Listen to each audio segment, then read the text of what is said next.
하나님께 찬양 드립시다.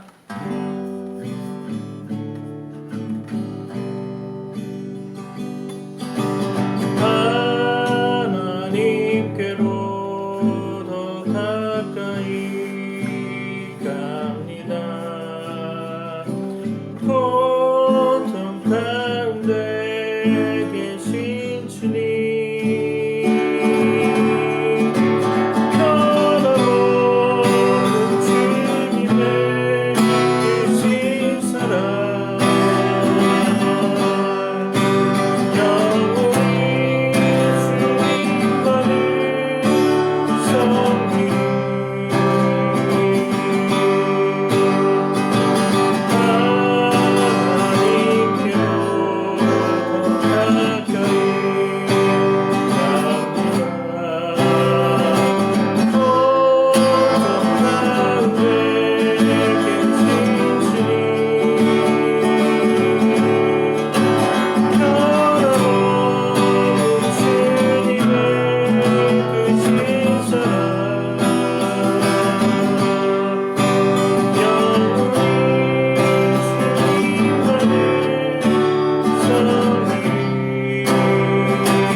아멘.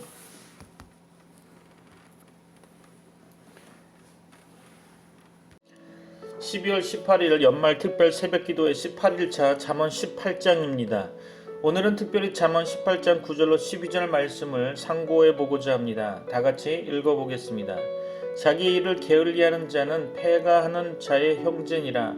여호와의 이름은 견고한 망대라. 의인은 그리로 달려가서 안전함을 얻느니라. 부자의 재물은 그의 견고한 성이라. 그가 높은 성벽같이 여기느니라. 사람의 마음의 교만은 멸망의 선봉이요 겸손은 존귀의 길잡이니라. 오늘도 하나님의 은혜와 복이 충만하시기를 소망합니다. 오늘 이 본문의 말씀 가운데 하나의 단어, 겸손이란 단어를 한번 좀 더 생각해 보려고 합니다. 겸손이란 도대체 뭘까요? 사전적 의미로는 자신을 낮추며 상대방을 인정하고 높이는 욕심 없는 마음 상태라고 합니다. 겸손은 성경 전체를 통틀어 하나님의 백성의 가장 요구되는 신앙 덕목이라고 신명기 8장 2절, 역대하 7장 14절은 이야기합니다. 겸손한 자가 누릴 축복으로는 여러 가지가 있는데 몇 가지를 한번 이야기해 보려고 합니다. 열왕기하 22장에 보면 겸손한 자가 누릴 축복은 기도응답이라고 이야기합니다. 역대하 12장에서는 구원을 얻는다고 이야기했고요. 야고보서 4장에서는 주께서 높여주신다고 말씀하십니다. 시편 22편에 보니까 배부르게 된다고도 하였습니다. 시편 138편에서는 주께서 돌보아 주신다고도 이야기했고요. 이사야 29장에서는 기쁨이 충만하게 된다고 겸손에 대한 이야기를 하였습니다. 또한 잠언 29장에서는 영예롭게 된다고 하였고요. 잠언 15장에서는 존귀하게 된다고 말씀하고 있습니다. 또한 겸손으로 말미암아 잠언 3장에서는 하나님께서 은혜를 주신다고 이야기하셨고 잠언 22장에서는 재물을 얻게 된다고 말씀하고 있습니다. 또 신약에 와서는 마태복음 5장에서는 천국을 소유하게 된다고 이야기합니다.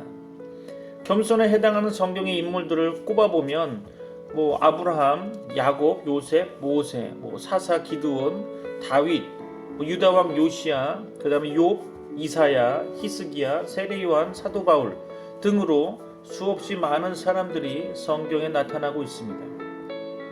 하지만 겸손의 모범을 보이신 가장 대표적인 분은 근본은 하나님이시지만 하나님의 본체이시지만 하나님과 동등됨으로 여기지 않으시고 인간의 육신을 입고 이 땅에 내려오사 십자가에 달려 죽기까지 죄인들을 사랑하고 구원하신 예수 그리스도이십니다. 오늘 9절 말씀 한번 읽어볼까요? 자기 일을 게을리하는 자는 패가하는 자의 형제니라. 우리는 무슨 일을 하든지 게을러서는 안 됩니다. 학생은 자기의 공부를 게을리해서는 안 되죠. 직장에는 자기 일을 부지런히 하지 않고 윗사람의 눈가림만 해서는 안 됩니다. 결혼한 여인들은 자기 남편을 잘 돕지 않고 아이들을 잘 키우지 않고 자기 집안 살림의 일을 잘하지 않고 밖으로 놔두는 자가 되어서도 안 됩니다. 자기의 일을 게을리하는 자는 패가하는 자라고 성경은 이야기합니다. 여기서 패가하는 자라고 하는 원어는 멸망하는 자라는 뜻입니다.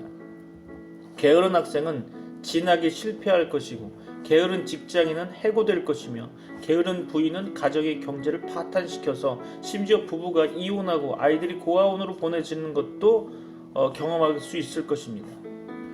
성도는 자기 일을 부지런히 행해야 할 것입니다. 야곱은 하란에서 20년간 외삼촌 라반의 밑에서 일하면서 낮에는 더위를 무릅쓰고 밤에는 추위를 당하며 눈붙일 겨를도 없이 지내었다고 고백하였습니다. 요셉은 보디발의 집에 종으로 팔려 일할 때 주인이 그를 가정 총무로 삼고 자기 소유를 다 그 손에 맡길 정도로 정직하고 부지런한 자였다고 창세기 39장은 이야기합니다. 다윗은 아비의 양을 지킬 때 사자나 곰이 와서 양떼에서 새끼를 움키면 따라가서 그것을 치고 그 입에서 새끼를 건져내었다고 고백할 정도로 충성된 목동이었습니다. 잠언 31장에 보면 현숙한 여인은 양털과 삼을 구하여 부지런히 손으로 일하며 밤이 새기 전에 일어나서 그 집 사람에게 식물을 나눠주며 여종에게 일을 정하여 맡기며 그 집안일을 보살피고 게을리 얻은 양식을 먹지 않는 자라고 묘사되어 있습니다. 10절 말씀 볼까요? 여호와의 이름은 견고한 망대라. 의인은 그리로 달려가서 안전함을 얻느니라. 사람의 이름은 그의 인격을 나타냅니다. 하나님의 이름은 그의 신성, 곧 하나님 자신을 나타냅니다. 하나님의 이름은 견고한 망대라고 합니다. 다윗은 시편 18편에서 여호와께서 그의 반석이시요 그의 요새시요 그를 건지시는 자라고, 그의 하나님이시라고, 그의 피할 바위시라고, 그의 방패시라고, 그의 구원의 뿌리시며 그의 산성이시라고 고백하였습니다. 하나님께서는 우리의 원수들이 결코 정복할 수 없는 망대이십니다. 하나님보다 힘센 자는 이 세상에 아무도 없습니다. 하나님을 이길 자도 이 세상에 아무도 없습니다. 본문은 의인이 하나님의 이름이라는 견고한 망대 안으로 달려가서 안전함을 얻는다고 표현합니다. 의인은 하나님을 경외하고 의지하며 그의 말씀에 순종하는 자를 가리킵니다. 의인은 시시때때로 하나님의 품 안으로 달려갑니다. 달려간다는 말은 의지하고 기도하는 것을 말합니다. 그는 특히 어렵고 위험한 일들을 만났을 때, 사단과 악령들과 악인들의 공격이 있을 때, 또는 무서운 질병이나 경제적 어려움, 예기치 못한 큰 사고 등을 당했을 때 그렇게 합니다. 다윗은 시편 61편 3절에서 주는 나의 피난처시요 원수를 피하는 견고한 망대이심이니라 라고 고백합니다. 의인은 하나님 안에 피할 때 안전함을 얻습니다. 하나님께서는 모든 문제의 해결자 되십니다. 그는 모든 원수들을 막아주시고 물리쳐 주십니다. 하나님께서는 우리를 지켜주십니다. 시편 91편 저자는 지존자의 은밀한 곳에 거하는 자는 전능하신 자의 그늘 아래 거하리로다. 내가 여호와를 가리켜 말하기를 저는 나의 피난처요 나의 요새요 나의 의뢰하는 하나님이라 하리니 이는 저가 너를 새 사냥꾼의 올무에서와 극한 연병에서 건지실 것이미로다 라고 말하였습니다. 11절 말씀 볼까요? 부자의 재물은 그의 견고한 성이라 그가 높은 성벽같이 여기느니라. 부자의 재물은 그의 견고한 성이나 높은 성벽과 같습니다. 부자는 재물을 그의 견고한 성이나 높은 성벽같이 의지하고 있습니다. 사람은 무지함으로 하나님 대신에 재물을 의지하기 쉽습니다. 재물을 의지하는 자는 구원받기가 어려울 것입니다. 재물은 경건의 장애물이 됩니다. 그러므로 주께서는 부자가 천국에 들어가기가 심히 어렵다고 말씀하셨습니다. 실상 재물은 사람에게 견고한 성과 높은 성벽이 되지 못합니다. 재물은 환난날에 무익합니다. 재물은 사람에게 갑자기 닥치는 무서운 질병이나 전쟁이나 기근이나 대형 사고를 막을 수 없습니다.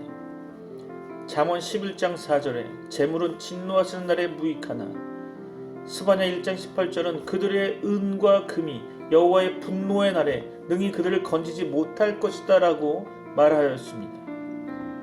에스겔서 7장 19절에서는 그들이 그 은을 거리에 던지며 그 금을 더러운 것 같이 여기리니 이는 여호와 내가 진노를 베푸는 날에 그 은과 금이 능히 그들을 건지지 못하며 능히 그 심령을 족하게 하거나 그 창자를 채우지 못하고 오직 죄악에 빠지는 것이 됨이니라 라고 말하고 있습니다. 그러므로 성도는 재물을 의지하지 말아야 합니다. 재물을 사랑하는 자는 가시떨기에 떨어진 씨가 자라지 못함과 같습니다. 디모데전서 6장 10절은 돈을 사랑함이 일만항의 뿌리가 되나니 이것을 사모하는 자들이 미혹을 받아 믿음에서 떠나 많은 근심으로써 자기를 찔렀도다 라고 말하고 있습니다. 차라리 가난한 자가 하나님께 대해 부요합니다. 그러므로 야고보는 하나님이 세상에 대하여는 가난한 자를 택하사 믿음에 부유하게 하시고 또 자기를 사랑하는 자들에게 약속하신 나라를 유업으로 받게 아니하셨느냐라고 말하고 있습니다. 성도는 오직 하나님만 의지해야 합니다. 그분은 우리의 견고한 망대가 되십니다. 12절 말씀입니다. 사람의 마음의 교만은 멸망의 선봉이요 겸손은 존귀의 길잡이니라. 마음의 교만은 자신을 높게 평가하는 마음입니다. 사람은 왜 자신을 높게 평가합니까? 그것은 자신이 세상의 것, 즉 돈이나 미모나 학력이나 사회적 신분이나 권세 등을 남보다 더 가졌다고 생각하기 때문일 것입니다. 또 자신이 남보다 하나님을 더 잘 믿고 남들보다 더 사랑을 받고 있다고 생각하는 영적 교만 때문에도 그러하다고 생각합니다. 교만은 마귀의 죄이며 마귀적인 죄입니다. 사람의 마음의 병, 인격의 병 중 가장 중한 병은 교만한 마음이 아닌가 생각됩니다. 사람은 마음이 교만하면 망합니다. 잠언 16장 18절에서도 교만은 패망의 선봉이요 거만한 마음은 넘어짐의 앞잡이니라 라고 말합니다. 왜 사람이 교만하면 망할까요? 하나님께서 그를 물리치시고 넘어뜨리시기 때문입니다. 교만은 하나님께서 미워하시는 것 6가지, 7가지 악들 중 첫 번째 악입니다. 잠언 6장에 기록되어 있죠. 그러므로 베드로전서 5장 5절에서 하나님이 교만한 자를 대적하시되 겸손한 자들에게는 은혜를 주신다고 말씀하고 있습니다.